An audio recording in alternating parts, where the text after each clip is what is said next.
Auschwitz-Birkenau, former German Nazi concentration and extermination camp. The largest cemetery final resting place in the world.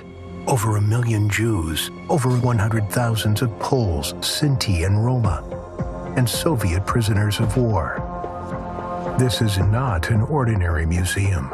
Also because no other place saves items such as a broken-off toothbrush or an old suitcase. One of the most modern conservation workshops in the world operates in the former outbuildings of the camp. The remains of the death factory. Priceless and cherished evidence of the crime. Often the last sole remained traces of their owners' lives.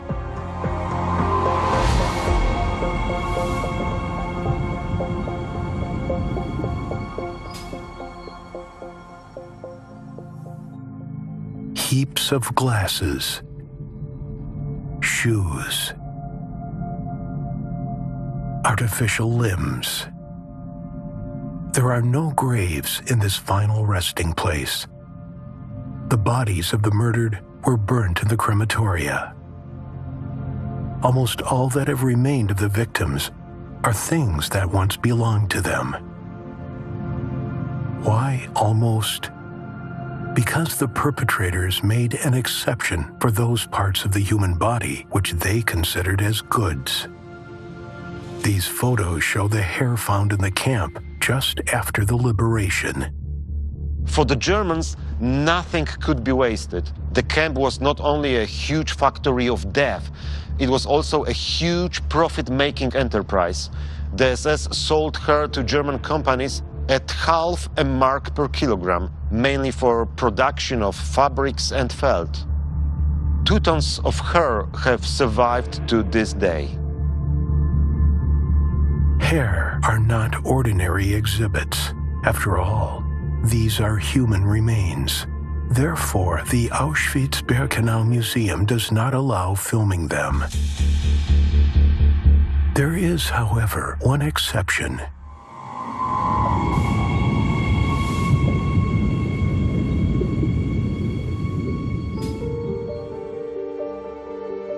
The intertwined locks of a woman and a man that are carefully preserved in the museum collections.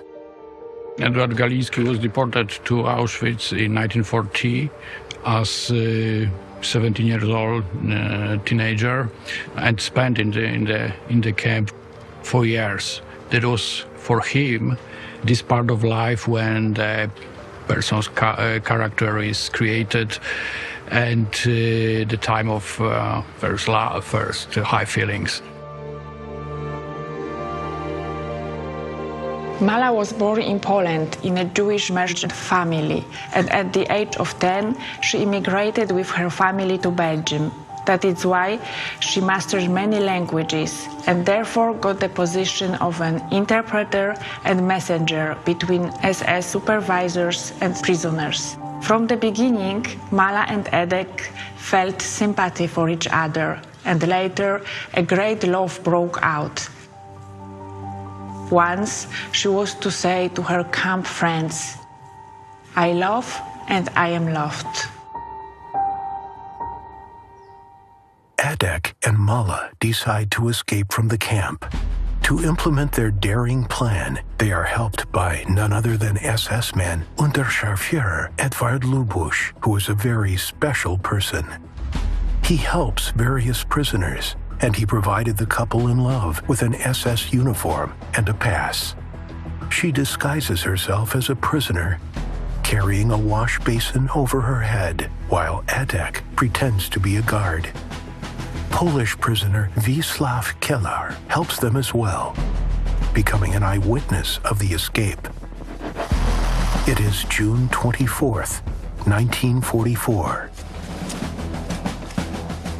A good idea was with this bowl covering almost completely a small head of Mala. But Mala is bending under such a weight. Edek let Mala go forward, and he himself was following her at a few step distance, like an SS man escorting a prisoner. Step by step, they were walking away from the camp. It was only at the evening roll call that the camp siren wailed, alerting about the escape. The chase began. Mala and Edek were running to the mountains. After several days, she was arrested and Edek didn't want to leave her alone. They were put back in the camp in the bunker of the Block 11. Stories in Auschwitz rarely end with a happy ending. Every evening, when the entire block was plunging into the quiet hours, Edek used to put his mouth into a gap in the door, whistling a beautiful, wistful melody. After a while, the same melody whistled by Mala returned through the tortuous bunker corridors. Despite the torture, the lovers did not turn anybody of those who helped organize the escape in. Galinsky was held in 6 different cells. There were inscriptions and drawings on the wall devoted to the love for Mala. July 6th, 1944 is probably the last day the lovers were free.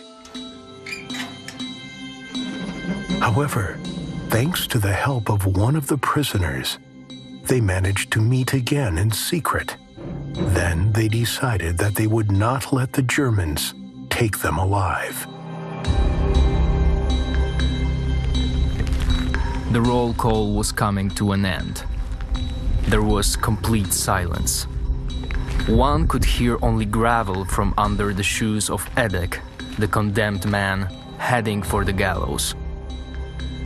Edek breezed up the podium and immediately stood on a stool placed under the gallows. The loop was touching his head. The command sounded. Achtung! After a while, one of the SS men came forward, started to read out the sentence written in German. At this very moment, Edek, standing on the stool, found the loophole. He bounced off the stool with his legs and hung. He kept his word. No hangman will get me alive. Yet, the SS man didn't allow such a demonstration. The Lager Capo put his hands around Edek's waist, then put him on the stool and loosened the loop. The German finished reading the sentence. In the time of complete silence, Edek suddenly screamed in a stifled voice, Long live Poland!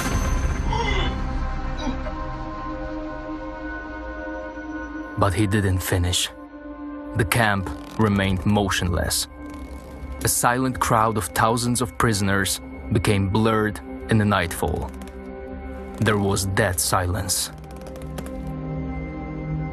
The entire camp was paying homage to the deceased.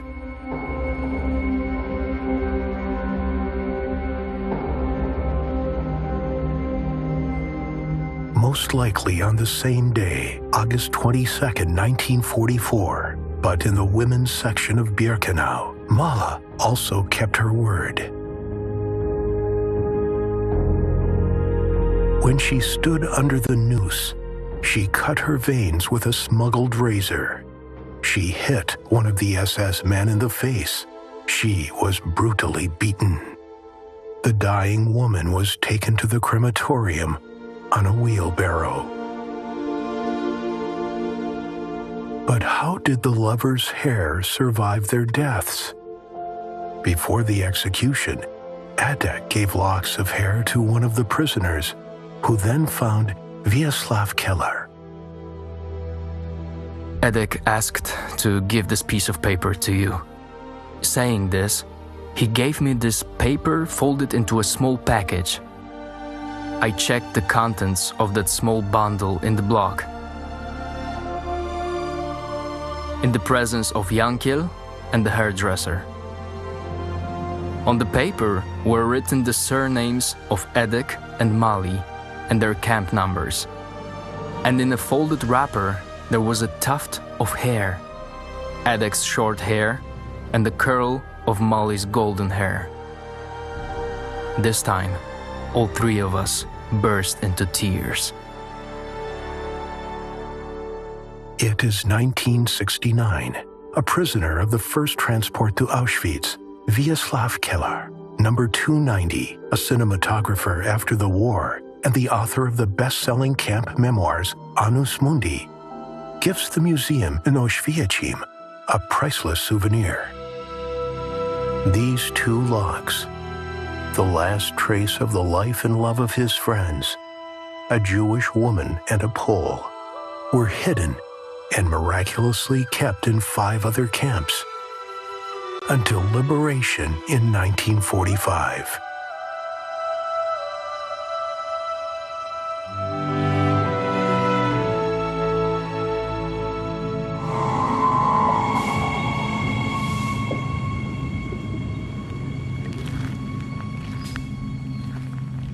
The Arbeit macht frei Gate. Work makes you free, a noble slogan, the meaning of which the Germans had heartlessly distorted. However, many of the newly arrived prisoners had no idea about it. No matter how funny it might sound, that gate built up our hopes. There was an inscription, Arbeit macht frei. Thus, labor camp? Well, let it be. Perhaps a factory. Those Germans have such revealing catchwords. Work makes you free. This slogan greeted prisoners of several German concentration camps, starting with the first one, Dachau, that was established in March 1933. Arbeit macht frei. It was the title of a short story published by the German librarian, pastor, and writer Lorenz Diefenbach in the 19th century. And the Nazis used this title cynically. In Auschwitz, work kills from early morning till late at night.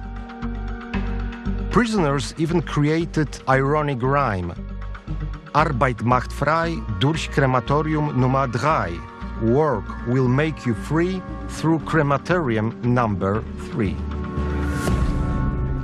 Annually, over 2 million visitors from all over the world pass under this slogan. Do they know that they are not looking at the original one, but only a replica? The infamous Arbeit macht frei sign was removed from the main gate to the Auschwitz This was not an concentration ordinary theft. To jest profanacja. Ktoś przychodzi na cmentarz I kradnie. The most important symbol of Auschwitz and of the Holocaust was stolen. Przesłuchujemy ludzi, którzy mają The informacje. peace of over 1 million victims of Nazism was disturbed. The perpetrators remain unknown. Osoby, które dokonały tego aktu, wiedziały, gdzie idą I po co. Pytanie dlaczego, bo to się nikomu w głowie nie mieści.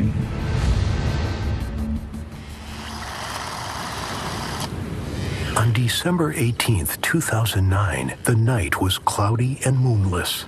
It was snowing heavily. The cameras couldn't pick up anything. It was still dark, my phone rang. Someone has stolen the inscription Arbeit macht frei. And my first reaction was impossible. You can steal, for example, a Van Gogh painting, but not the inscription from the concentration camp. Who could have done that? And for God's sake, what for? The symbol of Auschwitz and the Holocaust recovered. 5 men between 20 and 39 Cała years of piątka age. ma w tej chwili przedstawione Law zarzuty. enforcement officers published The a reason video. still remains unknown. It was only a matter of luck that the inscription was found. Unfortunately, the inscription is in a sorry state and needs expensive and long restoration.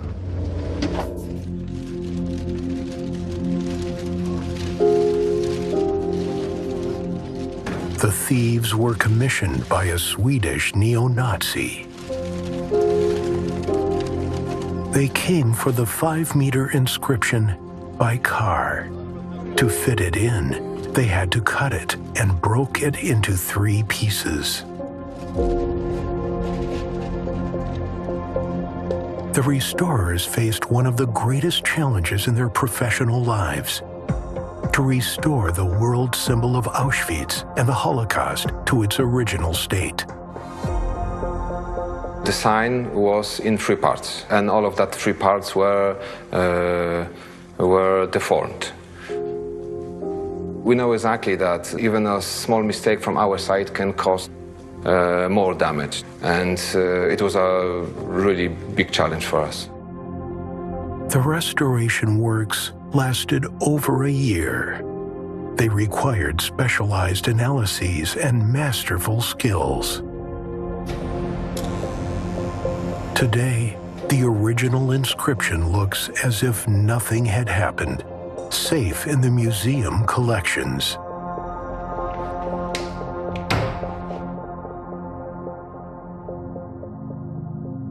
This, however, was not the first time that the inscription was in danger. Here is an extremely rare photo, probably taken in the late fall of 1945 by a former prisoner. One detail is very disturbing. Yes, there is no inscription above the gate. In January 1945, the Soviet army liberated the camp, and Soviet administration provided help for survivors. However, special requisition troops began to confiscate everything that represented a certain value. At the same time, Eugeniusz Nosel, a former prisoner of Auschwitz, returned to Auschwitz and got involved in the reconstruction of the city. Going to pick up building materials on the Bauhof premises, there was a train loaded by the Soviet army. Various machines, lumber, beds, wardrobes, tables. On the side of that railway, there was stuck an emblem, Arbeit macht frei. MacArthur stopped at my request, and I asked, by the way, is there anything to buy back this emblem from the soldier guarding those rail cars, prepared to leave for the East? MacArthur gave him a 1/4 liter of moonshine vodka, and he had the authentic emblem taken out of the rail car.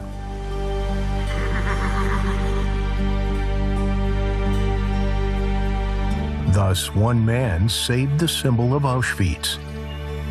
To this day, it reminds us of the darkest crimes of this place, but also of heroic and admirable deeds. Auschwitz-Birkenau is also a story of solidarity and resistance. Let us look again at the Arbeit macht frei inscription.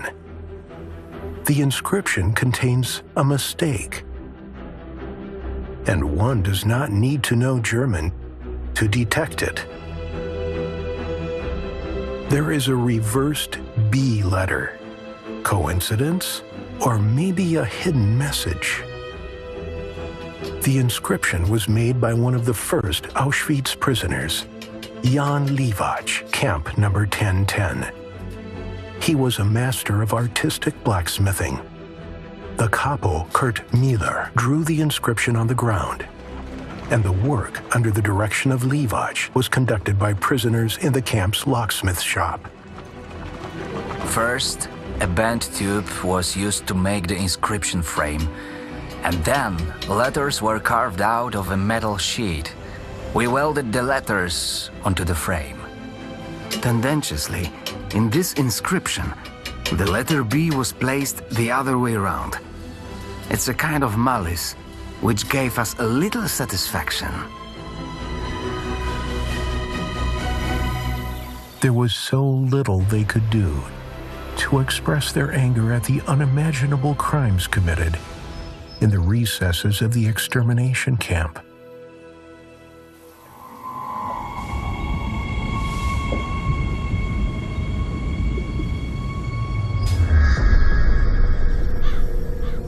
Block of pseudo-medical experiments, closed to visitors on a daily basis.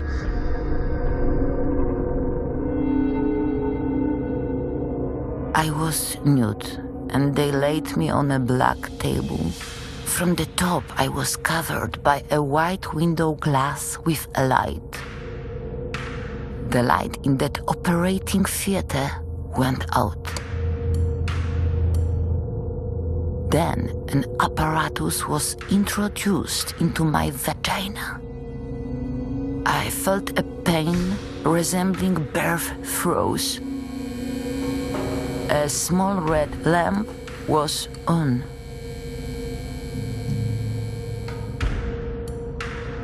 Before the operation, I was given several intravaginal injections.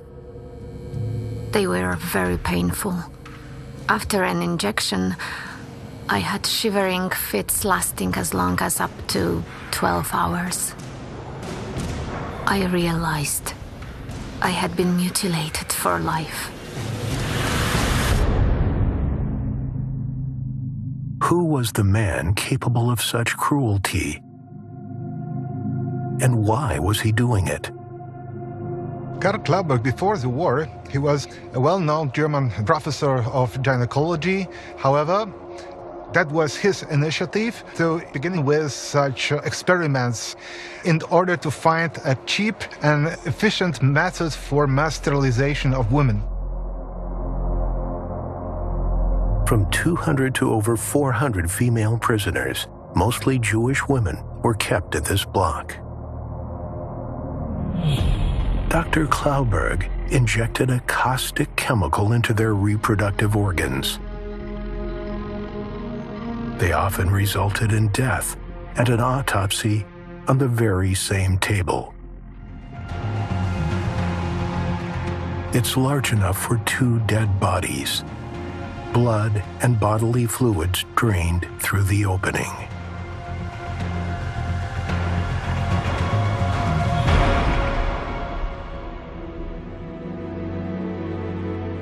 In this block, a historical layout of rooms was preserved, as well as window and door carpentry, wooden and concrete floors, multicolor painting layers. We can talk here about direct touching the history. Each preserved element's piece of camp remains witnessed a tragic story of a certain person. It was in this room where Dr. Klauberg performed his cruel procedures.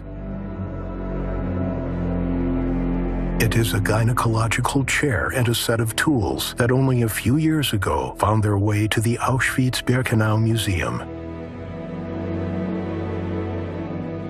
The instruments used by Dr. Klauberg were found by somebody around the memorial, but the majority of the objects that we receive, even after decades now, are coming from the families of survivors. Those families understand very, very well that those documents will be protected forever here, and they will participate in the history of this remembrance.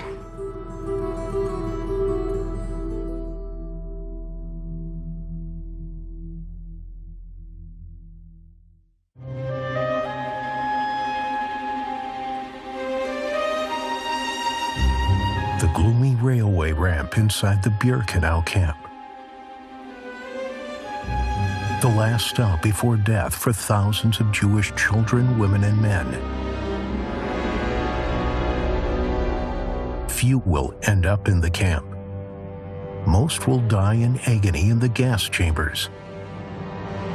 Everything that happens behind the gates of death is kept in strict secrecy. These are the orders of Commandant Rudolf Hess. And yet the events that took place on the ramp are known today, thanks to about 200 unique photographs.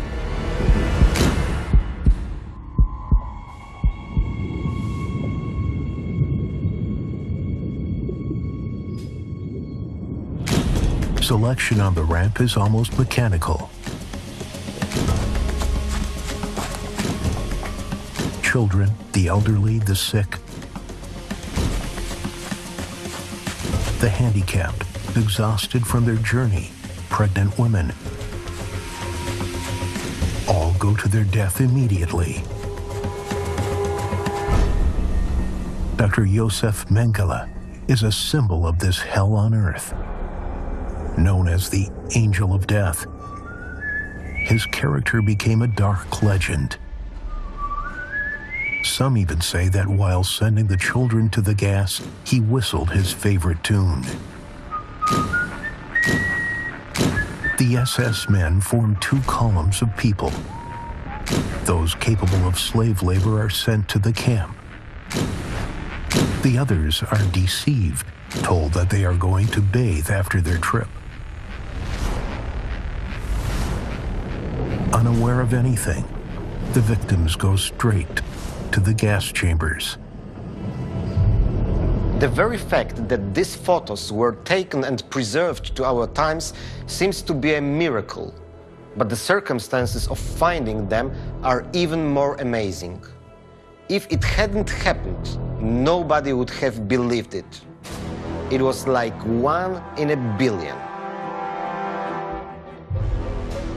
However, the story of the album's discovery begins not in Auschwitz, but in the German concentration camp of Mittelbau-Dora, 700 kilometers away from it. Soon after the liberation, Lily Jakob, a Jewish woman suffering from typhus, lies in bed in the former SS headquarters. I had a very high fever.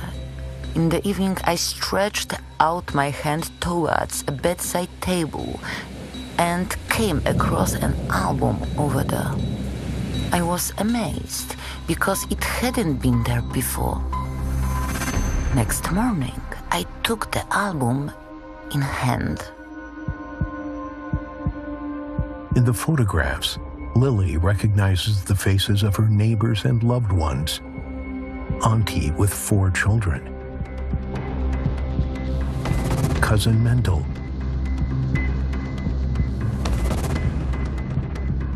Grandma Schendel, and Grandpa Abraham,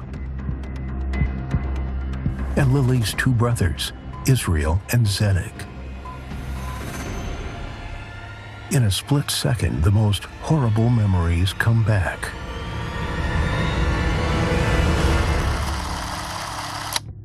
It is May 26, 1944. A transport of 3,500 Jews arrives at the camp. Lily and her family get off at the ramp. My father was pushed to the right. My brothers disappeared somewhere. I noticed my mother. When the SS man wasn't looking, I ran up to her. The German noticed us. He beat me severely and stabbed my arm with a bayonet. My bleeding was horrible. Then, in the bathhouse, I had my wound dressed, but I was alone. An additional shock for Lily was the fact that in one of the photographs, she recognized herself right after her camp admission procedure. But let's take a look at another photo from the album, a photo that will become important on a global scale. Lily's 2 brothers on the ramp in Birkenau. Israel is looking straight into the lens. When the museum announced a competition for a new logotype of the Auschwitz-Birkenau Memorial, a lot of works arrived. But what dominated in the works were watchtowers, barbed wires, or prisoners' trials. Director Piotr Cywiński said then, "Wait a minute. After all, what is the most important is not here. There are no people." It was then that he decided to design a new logotype on his own. The eyes of the Jewish boy standing on the ramp in Birkenau became its central part. The eyes of Lily's little brother, who is looking straight into our eyes today. After the war, for a long time, Lily Jakob could not part with the photographs. It was the last trace of her relatives' lives. But in the 1980s, she donated a priceless album to the Yad Vashem Institute in Jerusalem. In her memories, the ramp always remained the site of the most tragic moments of her life. However, for the Germans, the ramp was only a logistical tool.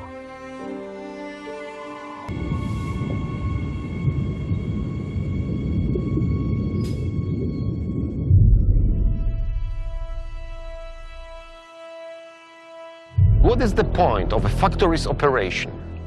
It is to produce as fast as possible, as cheap as possible, as efficient as possible. And the same situation we have here in Auschwitz. The Germans need to deport hundreds of thousands of Jews from many European countries, very often distant countries, just to strip them of their belongings and murder them.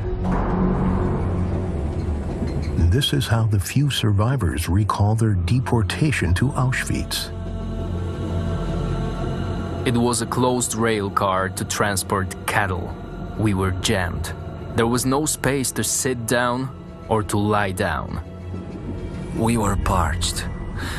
We were packed in more than like sardines. A kid was calling to me, "Water, water." Crying, shouting, moaning. People were dying. The train stopped, and the rail cars were unloaded. Right from the very beginning of the planning of Birkenau camp, the construction of a new transport ramp was planned. At first, this project could not be implemented because of a shortage of building materials.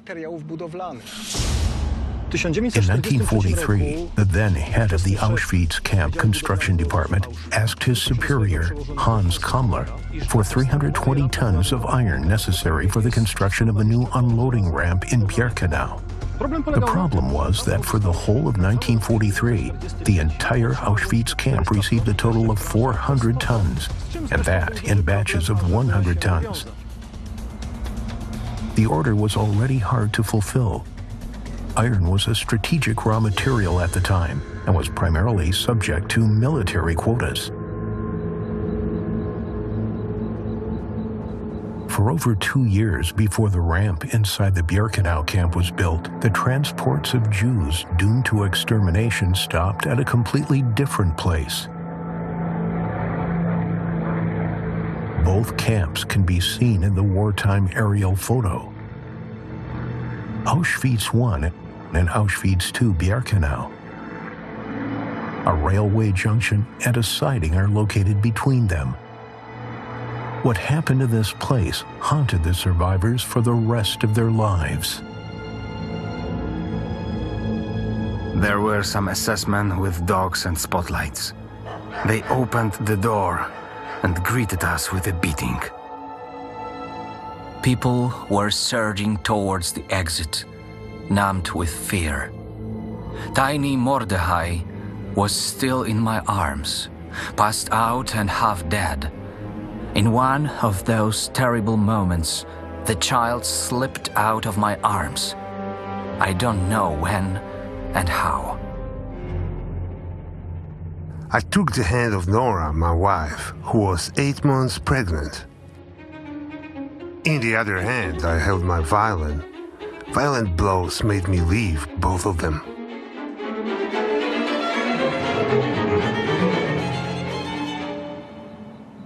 Actually, the most of Jewish transports were unloaded here. In the years 1942 up to 1944, the Jews were received in this part of the Auschwitz railway station, which was originally construction material site for the expansion of the Birkenau camp. However, the path the victims must travel from here is still a problem. The distance between the gas chambers and crematoria number 2 and 3 is about 1 mile. Old, sick, or exhausted people have to be transported by trucks. an unacceptable waste of time and fuel, not to mention the involvement of the SS crew. Therefore, despite the difficulties, a ramp is finally built inside the Birkenau camp. The path to the chambers is shortened to only 500 yards. The Holocaust is gaining momentum.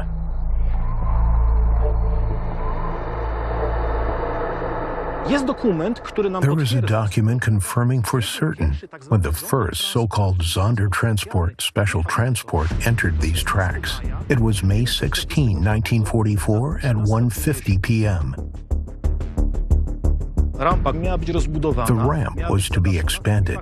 It was supposed to be roofed, and in fact there are plans from June 1944 showing the intention to build several roofed platforms in the unloading yard. And exactly 30 yards behind my back, there was supposed to be a building for the manager of this railway siding. In just a few weeks, the commissioning of the new ramp coincided with the decision to deport 430,000 Jews from Hungary. It was then that the photographs from the album found by Lily Jakob were taken. However, one more question remains. Who took them?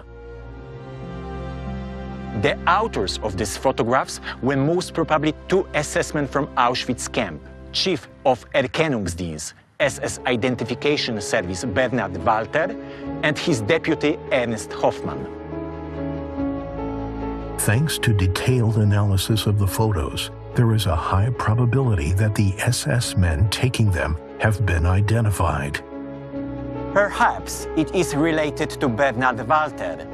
As we know, after the evacuation from Auschwitz, he landed up in Mittelbau-Dora, a German camp, and he may have left the album in the SS quarters.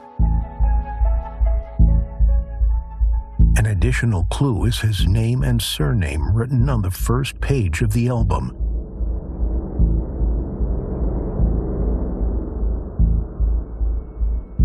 But in the history of Auschwitz, there is another famous photograph taken in the camp. In that photo, one of the prisoners smiles warmly. He's really happy.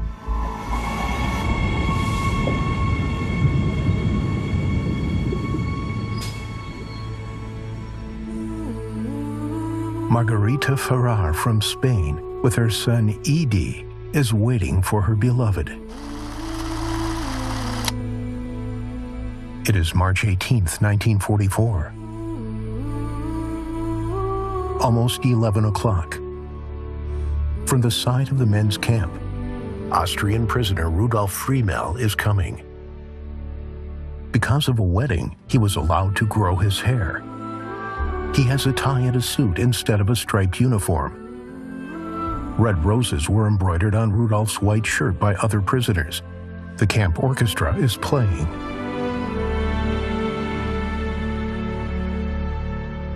Such a scene in the Auschwitz camp? How could this have happened? We may find it hard to believe, but there was also a civil status registry of KL Auschwitz. It was placed in the barrack belonging to the Politische Abteilung, no longer in existence. The main task of the registry was to issue thousands of death certificates. Such documents had to be drawn up after the death of each prisoner registered in the camp. A single death certificate presented the basic personal data, as well as the date and hour of death, and its cause. Murdered and tortured prisoners usually had a false cause of death entered. Stroke, pneumonia, kidney inflammation, or sepsis. But for one and only time, the registry office in Auschwitz became a place of love and happiness. Rudolf Friemel was Austrian. Before 1939, he found himself in Spain, fighting in the Civil War. There, he also met a woman, the beautiful Margarita, whom, after some time, he married. Unfortunately, the Third Reich did not want to recognize this marriage. That is why Rudolf's father asked Heinrich Himmler himself to remarry the young people in Auschwitz. He received the positive news surprisingly quickly. The wedding ceremony is limited to signing the papers in the presence of witnesses. Then the newlyweds and their son go to take a souvenir photo. The SS allows Rudolf and Margarita to spend the night in Block 24. They have to say goodbye in the morning. In the fall of 1944, the camp resistance movement, Poles and Austrians, organized a daring escape. A group of prisoners was supposed to hide in a car that was taking dirty camp clothes to the laundry in Bielsko. This escape, though carefully prepared, ends tragically. An SS man who had been bribed to take the prisoners away went directly to Block 11 and handed these prisoners over to the Gestapo. He also gave the names of the people who had bribed him. One of them was Rudolf Friemel. On December 30th, 1944, the last execution took place at the Auschwitz I men's camp. On the gallows, among others, Rudolf Friemel. It all happened on the day when the approaching Red Army was already heard, when liberation was at hand.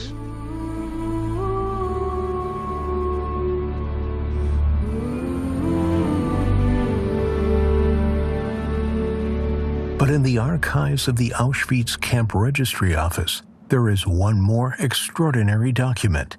It relates to the ramp and Lily Jacob's album. Some years ago, I looked through the death certificates of kids born in Auschwitz who died there very soon. I suddenly came across the death certificate of Dieter Walter. I knew his very sad name. I looked at the father's data and all was clear. It was Bernhard Walter.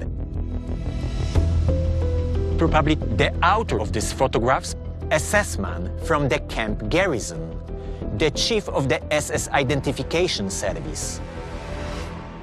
His newborn son died a few hours after birth.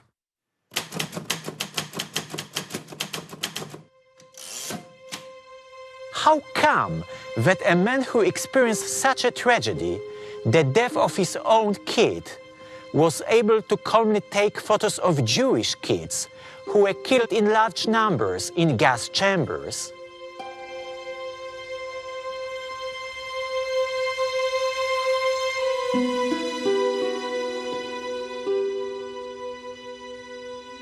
In the history of Auschwitz, there was a prisoner who dared to be German himself in order to get a slice of bread.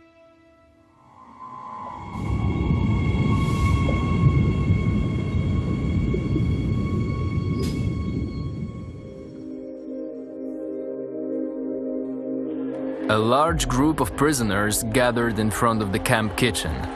One of them ran up to me and shouted, "Teddy, do you want a slice of bread? Among us there is a German boxer. I'm looking for someone who will fight and beat him." My weight was 42 kilograms, but I decided to fight at once. It's Sunday, a day off, March 2nd, 1941. The German couple, Walter Dünig, warms up before the fight, a powerfully muscled blonde. He was sent to Auschwitz as a criminal. For fun, he boxes with exhausted prisoners. He has already broken the jaws of 2 of them. A pre-war middleweight boxing champion in Germany. You can see the broken eyebrows. You can see his crushed nose. Professional boxer. Opposite, Tadeusz Pizzikowski, Polish political prisoner. Sent to Auschwitz in the first transport in June 1940. Before the war, he boxed under the name Teddy, a great talent, Warsaw champion in bantamweight class.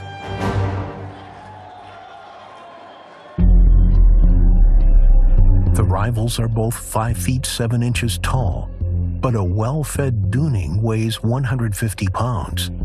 Friends are afraid that Pizzikowski will be beaten to death. German couples are looking forward to bloody entertainment. Everyone around is crawling. Teddy's gloves are put on. These are ordinary working gloves, additionally stuffed with racks, which were supposed to give the impression of these boxing ones. And from that moment onwards, everything changes. Düning simply wants to beat the hell out of Pizzikowski. Before the first blows are thrown, Teddy, following the rules of fair play, extends his gloves in a greeting. The square becomes a ring. The prisoners standing around suddenly stop laughing. The first round begins. Düning attacks furiously, but Teddy is a master of dodging and blocking. The Germans' powerful blows hit either the air or the gloves of prisoner number 77. The first round ends in a draw. Where does he get his strength from? We don't know. The second round starts. Düning begins to hit stronger, but Pizzikowski resists this attack and delivers blows by himself. His straight left followed by left side winders, then an uppercut and the first blood. Blood starts flowing from Düning's nose, and Pizzikowski does not attack.